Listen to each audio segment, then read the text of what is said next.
Hello, this is Dave, 1801 over in Birmingham, England, and welcome back to the channel, and back to the final part in our playlist, looking at the 11-meter clusters.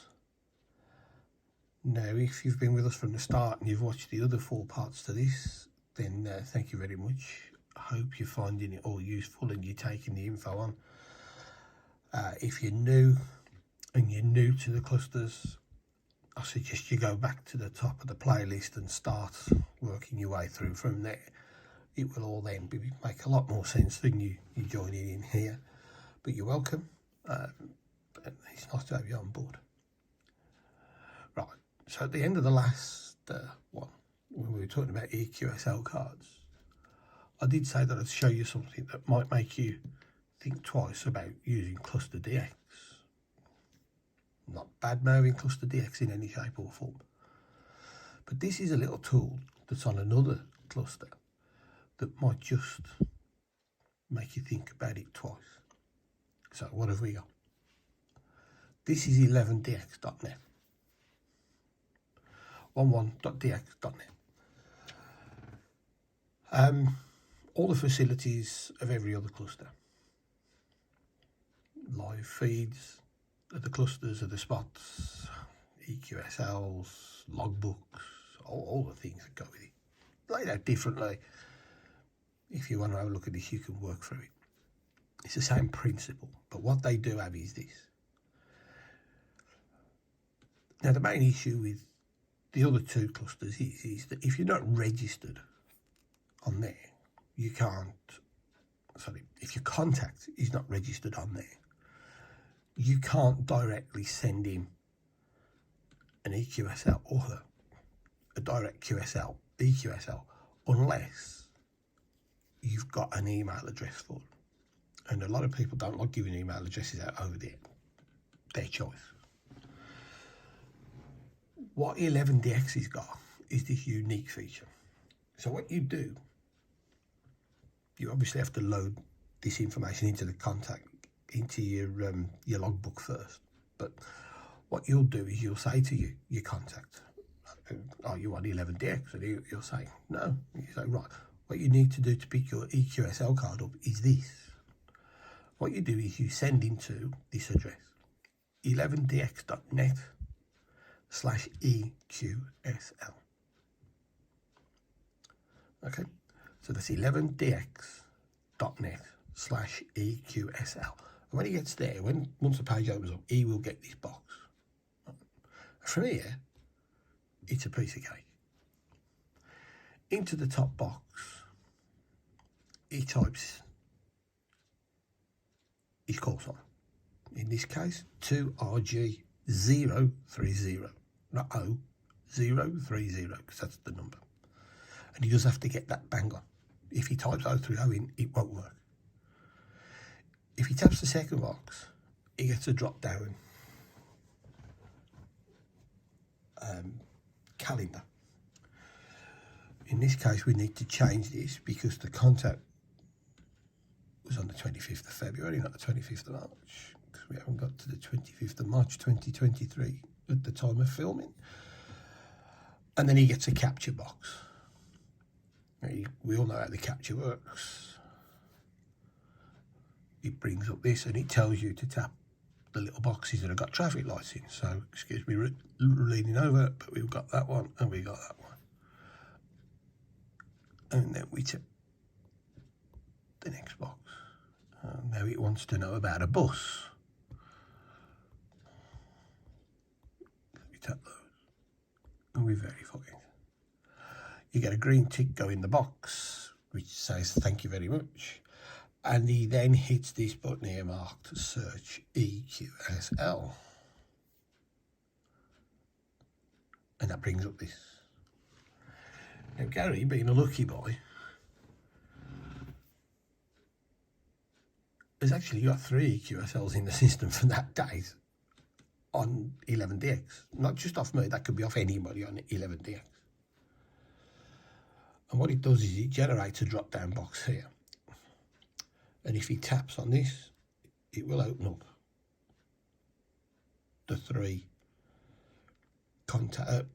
cards that he's got. So there's one from 19RG214, one from me, and another one from 214. Looks like Heinz has been busy. So he obviously taps on this one. If there's only one, which the chances are it may well be, it will only give him that option to tap that one. And then all he does, once he's got the right card in this box here, he taps on this. Generate your EQSL, which point it gives you the options if you're connected to a printer or to put it on the screen. So we're going to put it on the screen. And what was it asking you that same question twice? Ah, there you go. Flick past it. And there it is. Fractions of a second later, there's his card that I've put into the system for him. Typed up with all the details and the card. Now, one of my reasons for liking this, and there's 2 or 3 reasons why I prefer this website. I think this card's a lot sharper. The picture's a lot better. It's the same card that I use on Cluster, whether it be in this call sign or my international radio call sign. I use the same one, just change the graphics on the top of the card for each call sign. But this picture is so much sharper on here. It's a bit odd shaped because it's more of a rectangle. But there's his card, and Gary can now do what he likes with this. He can download this high resolution copy straight into his folder on his computer or his laptop or whatever he's using, or his iPad. Or he can do the old trick of screenshot and cutting it out. I think that is really good. Bearing in mind that anybody that you talk to, provided you put that check in the contact box, it's a little tab that you have to flick over. That will allow them then to pick this up. And they don't have to be on 11DX. So your man can straight away go and do that. The only thing I would say is that I'm not aware of it giving you an option to send one back to this person. I'll look into that further. So it may be a bit that you might want to put an email address on the card so that they know how to get something back to you. Now, I don't know of another cluster that has this facility. It certainly isn't on LF11, and it certainly isn't on ClusterDX. Of all the big radio groups, I only know of the Romeo Charlies that offer this type of facility.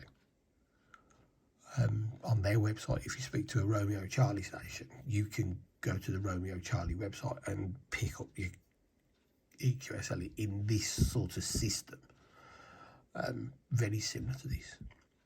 But I don't know of anybody else, including the likes of the Alpha Tangos or the Pats or International Radio. Nobody like this. World Radio, Needle Benders, nobody offer this. So what you'll have here is something that you can get a card to anybody, and a fairly unique way of doing it. And I don't know about you, but I think that is great. It's, to me, is the game changer between this and ClusterDX. The other thing to say, and I don't want to sound like I'm bad-mouthing ClusterDX, is that you can only run one call sign on ClusterDX. You can't change your call sign. If you change your call sign, you lose your logbook. On here, there is a way around that. So I can run my RGs and my IRs in the same logbook. All I have to do is tell it I want to put things in as an RG rather than an IR. And then you just have to change it back before you come back out. So that gives me the option to do Romeo Golf cards to people I need to do Romeo Golf cards to.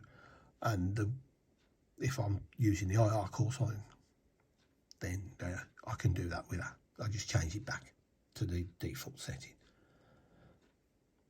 Might be something well worth thinking about.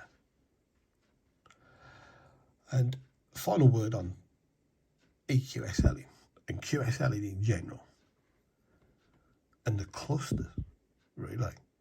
To make this work, depends on your participation. If somebody's going to be good enough to send you an EQSL card, then you really should send them something back. With this, it's as easy as anything. On ClusterDX, you just got to hit the button and it will send it. Please, there's nothing more frustrating, and you will find this if this when this happens to you. There's nothing more frustrating than sending people cards, and weeks and weeks and weeks later, there's nothing come back. It takes seconds to do this. Please, if you get something, send something back. And that's it. That's all I've got to say. I think I've covered everything you need to know. If there is anything that you've thought of, questions you want to ask, you can leave something in the comments here on the channel. You can dig me out on the socials. You know where to find me on Facebook. Any questions, I'll answer them as best as I can. Hopefully this series has given you an insight into how the clusters work and what you can and can't do with them. And hopefully that will enhance your enjoyment of the radio. It's just another tool to work with. And that's it. That's the lot. I'll repeat what I said earlier in this, at the start of this one. If you've sat through all of these, then I really do thank you. I know it probably means that you've got an interest into this. I hope it all makes sense, and I hope you've enjoyed however long you've spent watching these. I've tried to keep them as short as possible. So on that note, I will say, if you have enjoyed this, give us a thumbs up. If you haven't enjoyed it, you can give us a thumbs down if you wish. If you have enjoyed this series, this mini-series, playlist, whatever you want to call it, and you want to have a look at some more of our 11 metre stuff, then please subscribe to the channel and tick the old bell to get your notifications when new videos are gone up. And on that note, I wish you all good DX, and hopefully we'll hear you somewhere out on the 11 metre band fairly soon. So thanks again for watching from 1801. I wish you goodbye. Bye bye now.